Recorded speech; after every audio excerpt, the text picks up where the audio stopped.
Price B to God. கர்த்தருக்கு ஸ்தோத்திரம். 2 தீமோத்தேயு 4:7 இந்த வசனத்தை கவனிங்களேன். நல்ல போராட்டத்தை போராடினேன், ஓட்டத்தை முடித்தேன், விசுவாசத்தை காத்து கொண்டேன்னு பாலனை சொல்லவும் இல்லாம 1 தீமோத்தேயு 6:12 விசுவாசத்தின் நிமித்தம் நல்ல போராட்டத்தை நீயும் போராடுப்பா, நித்திய ஜீவனை பற்றிக்கொள், நீ நானும் அதற்காக தான் அழைக்கப்பட்டோம், நம்மளையும் ஊக்கப்படுத்துறாரு. நல்ல போராட்டம்னா என்ன? எபேசியர் 6:12 பாலனை தெளிவா சொல்றாரு.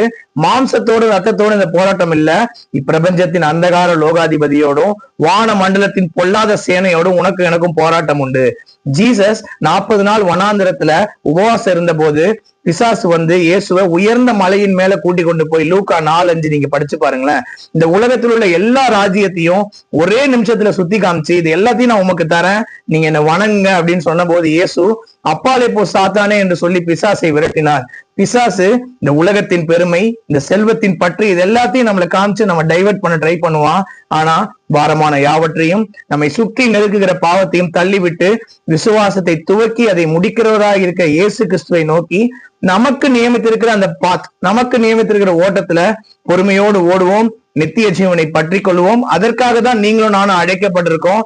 சோ இந்த உலகத்தின் காரியத்தை பார்த்து நம்ம டைவர்ட் ஆக ஜீசஸை நோக்கி நம்ம கான்சென்ட்ரேட் பண்ணுவோம். இயேசுவை நமக்கு முன்பாக வைப்போம். தாவீது சொல்றாருல, எனக்கு முன்பாக நான் இயேசுவை வைத்திருக்கிறேன், கர்த்தரை வைத்திருக்கிறேன், சங்கீதம் 16:8 சொல்றாரு. சோ இந்த மாதிரி வசனத்தை எல்லாம் படிச்சு விசுவாச பாதையில முன்னேறுவோம். நிச்சயமாக தேவன் நம்மை ஆசீர்வதிப்பார். என்னுடைய வாயின் வார்த்தை, என்னுடைய இருதயத்தின் தியானங்கள் எப்போதும் அவருக்கு முன்பாக பிரதியா இருக்கட்டும். கர்த்தருக்கு சித்தமான இன்னொரு வீடியோ பதிவை நாம் சந்திப்போம். God bless you all. Thank you so much.